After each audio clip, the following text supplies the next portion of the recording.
you all to week number 4. Hard to believe it's number 4 already.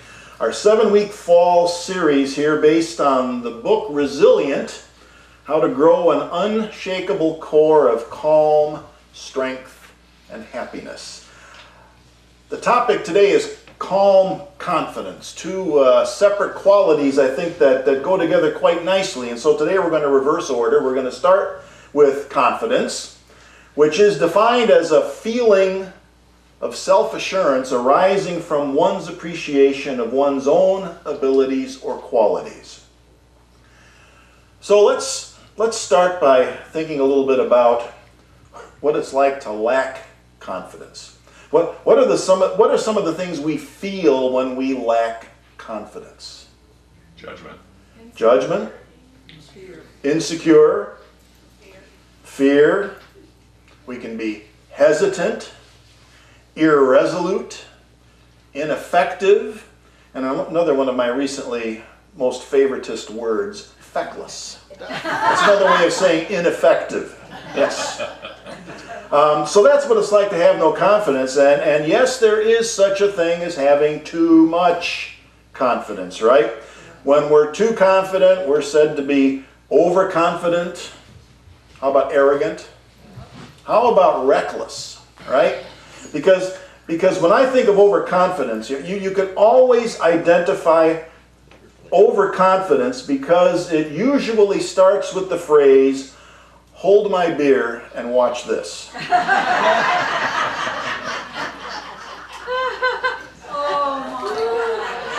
I have to try this. Hold my beer, the guy says, at the top of a 60-foot ladder jumping into a backyard swimming pool. That's a good one. And I had to add this next one too. I couldn't decide between the two, so I got this one here. I hope you can see what's going on. It says, ambulance in 3, 2, 1. A guy is holding a golf club and he's about to hit a golf ball that somebody is holding on a tee in his mouth laying on the ground. So both of those are great examples of overconfidence, recklessness, arrogance. The key here is we want to be somewhere in the middle between recklessness and between fecklessness, right? Between reckless and feckless, there's that in-between space, which is healthy confidence, which comes from a kind of state of consciousness that's based on a realization of our own inherent self-worth. When we realize our own inherent self-worth, that's when we can be in that sweet zone, that middle ground of healthy confidence.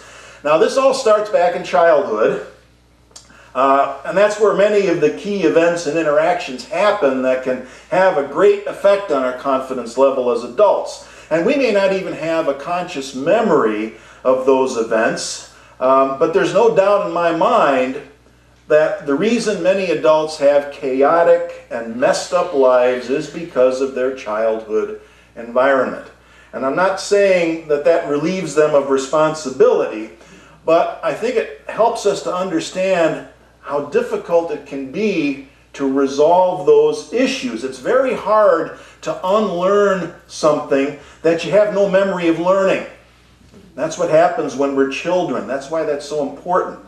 So in the book, Dr. Hansen argues that our confidence level as adults is based on whether as children we experienced secure or insecure attachment. And that's not up to us as children. It all depends on our parents, our siblings, our neighborhood friends, our classmates. Now, here's what they mean by secure attachment. Secure attachment is the result of children having a feeling of being loved and worthy.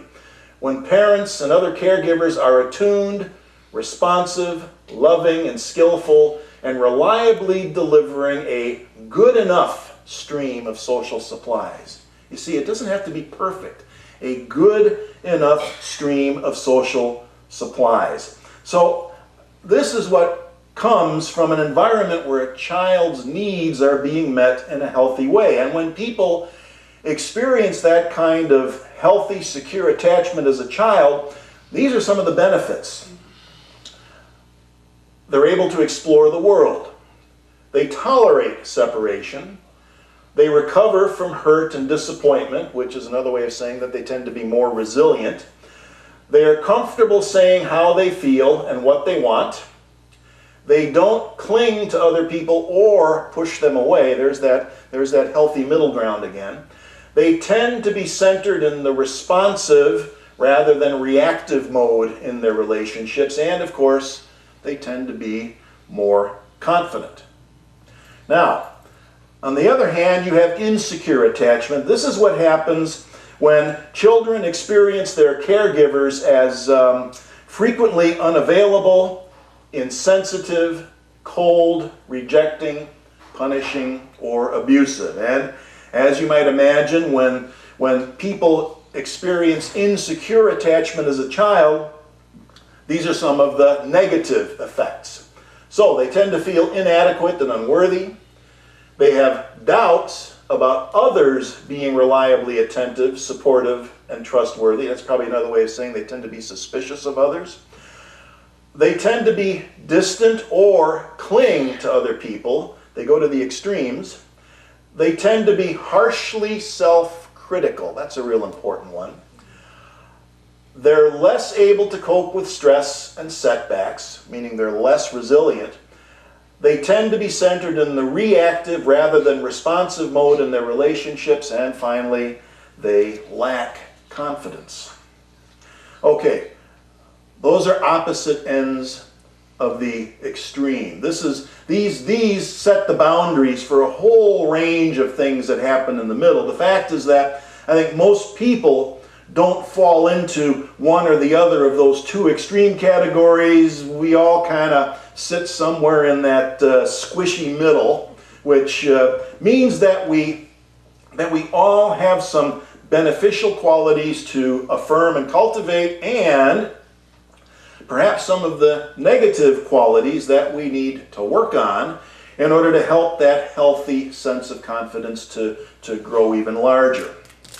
And even when someone is truly living the results of a childhood with extreme insecure attachment, the good news is that they can develop secure attachment as adults. Now, in the book, Dr. Hansen outlines how that works, and I really think that that's something that would be most effective for someone who's working with a therapist when you find yourself at that extreme level. But for the rest of us who, again, as I say, we're somewhere in the squishy middle there, for the rest of us, there are two practices that I want to cover today that can help us to move closer to fully realizing the benefits of secure attachment, greater confidence, and things like that. So, the first thing we can do is stop throwing darts.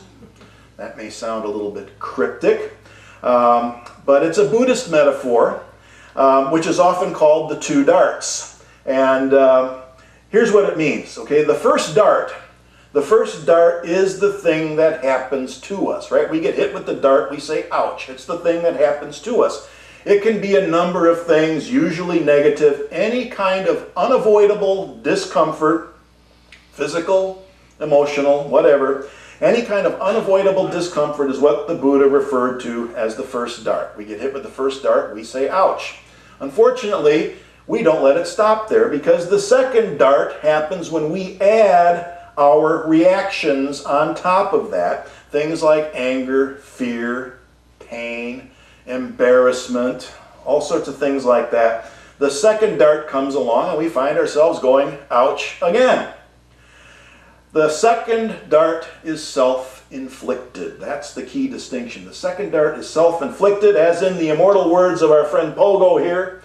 Where is Pogo? Do I have Pogo? There he is. We have met the enemy and he is us. Wise little Pogo. We have met the enemy and he is us because we're the ones who are throwing that second dart. So we remember that first darts are inevitable. Second darts are optional. And the key is to prevent that first dart from triggering the salvo of second darts. That's the trick here. And in the book, what they recommend is, first of all, developing a philosophical attitude towards the events that constitute the first dart. Again, they're inevitable. A lot of times they're natural, unavoidable, a part of life, that kind of thing. The trouble comes when we take them personally. When we take that first dart personally. the challenge that we face is that as human beings, we each have an ego, and the ego has this very strong tendency to take everything personally. For the ego, it's all about me and protecting my self-image that the ego itself so carefully builds up over the course of a lifetime. So it helps to develop a sense of perspective. For example, why is it that people can remember some silly, embarrassing moment from 3rd grade with crystal clarity right down to every little detail? Now, I have no idea what that might be like, but maybe some of you do. Okay. Everyone must remember the time 30 years ago when I did this or that, or when that embarrassing thing happened. And the truth is, guess what? Nobody remembers it. It ain't about you. Unless you blew up the principal's office with a pipe bomb or something like that, no one remembers it. And yet we spend 30 years throwing that second dart. You see, there's your first dart, it happened, and then we hang on to it and we keep throwing darts. We second guess the event, we rerun it, we relive it, we come up with witty replies and things we could have, would have, should have done. Second darts. 100% self-inflicted suffering because we take things personally and then we cling to this ego-driven self-image that we think we need to protect. Now, this is also an example of something I touched on a little earlier, our inner critic. It's an example of our inner critic in action. And the inner critic is responsible for throwing most of those second darts in life. Now, the inner critic isn't totally bad. It serves a purpose, which is to help us to recognize when we've crossed the line and to help us to make things right when that needs to be happen and where we can. But for most of us, the inner critic is a bit too vocal and perhaps even overbearing. You know, a good critic, to be a good critic, they need to be constructive. They need to offer suggestions for improvement. So what we need to do is to become a critic of the inner critic, right? We need to be a critic of the inner critic and offer it suggestions as to, well, be a voice for improvement rather than trying to tear down all the time. We learn how to observe the inner critic, and then we create some distance, and then we can begin to accomplish things. And we need to create that distance, especially when the critic is tossing around words like idiot, worthless, or shaming and berating and things like that. The very act of paying attention and observing is going to go a long way towards helping us to discern the valid and constructive criticism from the destructive kind that comes from the insecure side of the attachment spectrum. So when we hear the voice, this critical voice, we can listen, and then we're free to challenge it. We're free to challenge it, and we want to do that, especially when it's making sweeping generalizations like, oh, you always fail, or you're just not a good person, right? Things like that. And this is where, now we're going back to last week here, we're using some of the practices we've talked about before, where we recall an experience where we've succeeded, right? We recall an experience where we've succeeded. We recall an experience that demonstrates that, yes, we are a basically good person, which is a truth that we want to affirm. We recall that, and then we remember that acronym that we've been dealing with, HEAL. We have the experience, we enrich the experience, we absorb the experience, and then we link that experience. We use that positive experience to replace or to supplant that negative message that's coming from the inner critic. And we say, oh no, that's not true, because I remember these times when I, this, that, and the other thing, whatever that positive experience is, we embed it in consciousness. That's how we override the false narrative that the inner critic is trying to force upon us. Okay, we need to still talk about the other topic for today, the other part of it, which is calm. How to be a non-anxious presence in the world where the pace of change seems to be causing an epidemic of chronic anxiety and fear, just the opposite of calm. Of course, Now, we all have an advantage here. I like to think we all have a big advantage here because we are all regular practitioners of one of the best ways to cultivate inner and outer peace, right? What might that be, he asks. Hello. Meditation. Yes, indeed. It's been proven to trigger what they call the relaxation response. And the benefits of meditation increase when we add the study of the psychological and ethical teachings that we find today that really do have their grounding, their foundation in Buddhism and Christianity. Now, one of the things that we've learned from the field of evolutionary psychology is that human beings have evolved in such a way that we tend to exaggerate and overestimate threats, and at the same time we underestimate the resources that we have to deal with the threat. That's a two-edged sword. Overestimate the threat, underestimate the resources, which is partly to blame for many forms of chronic stress. So from a survival standpoint, now I have to say from a survival standpoint, it makes sense to overreact to perceived threats. It makes sense to go into flight or fight mode even though there's nothing actually to threaten us, because it's better to be wrong about a non-existent threat on several occasions than to be wrong about a real threat on even one occasion, because on that one occasion we may fail to survive. That's the way natural selection has been working. So it has its benefits, but it also causes some problems because we're constantly reacting to false alarms lest we miss the one that's really going to get us. That's just the way it is. That's the human condition. Now, he gives this a name in the book, and I really like this name. He calls it paper tiger paranoia. We react to a rustle in the bushes like it was a real tiger, even when no tiger is actually there. I like that name. That's natural selection doing its job. Keeps us alive so that we can pass our genes on to the next generation, which is what it's all about. Gives us an evolutionary advantage, and once we understand what's going on, we can minimize the negative effects while still retaining the beneficial and adaptive ones. That's what we're learning. So here's the practice they suggest in the book.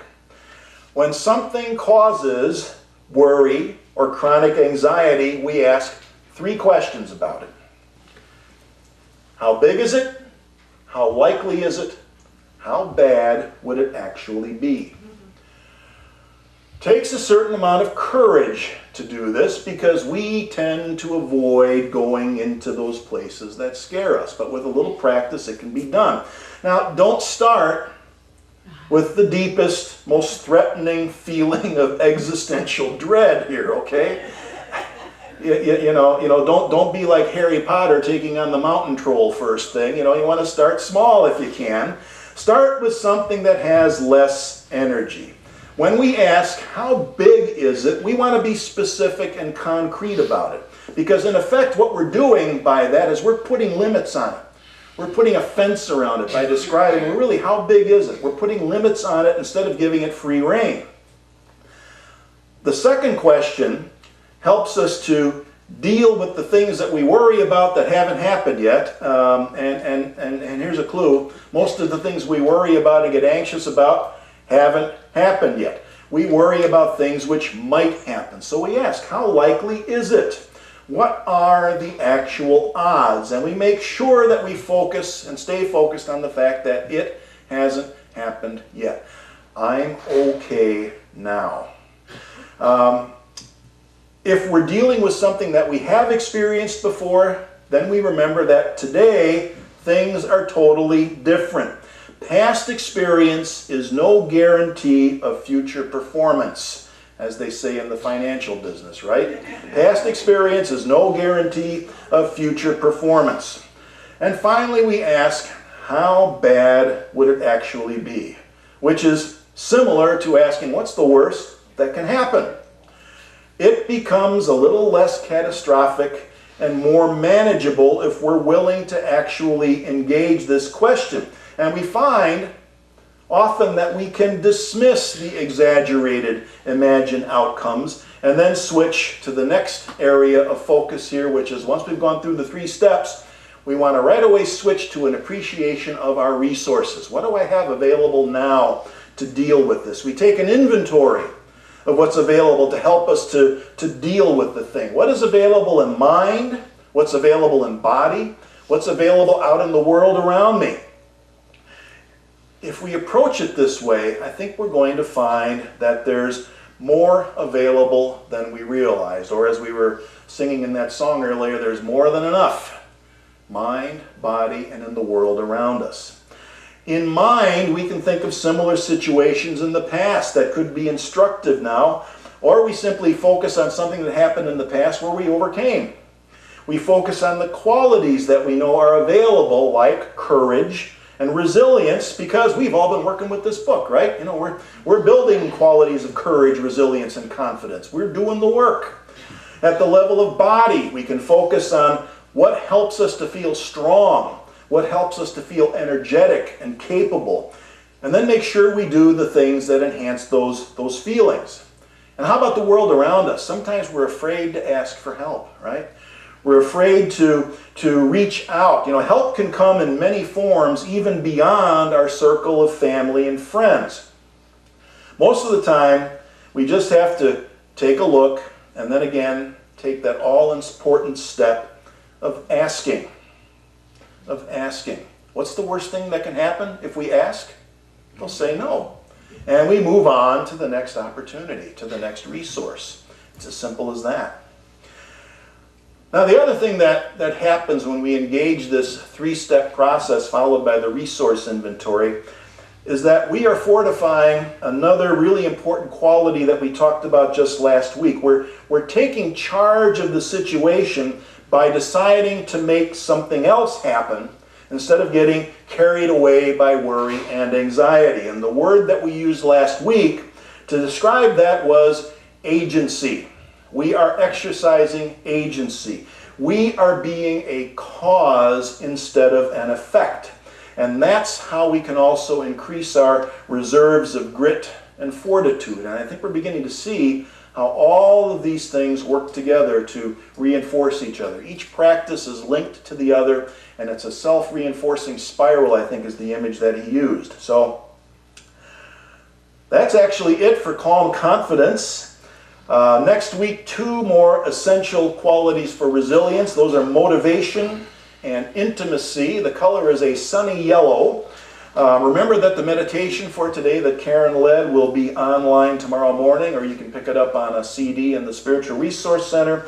And we will be meeting for questions and discussion in the youth area at 11:30. And I hope to see a whole lot of you there and see all you next week. Thank you. Thank you.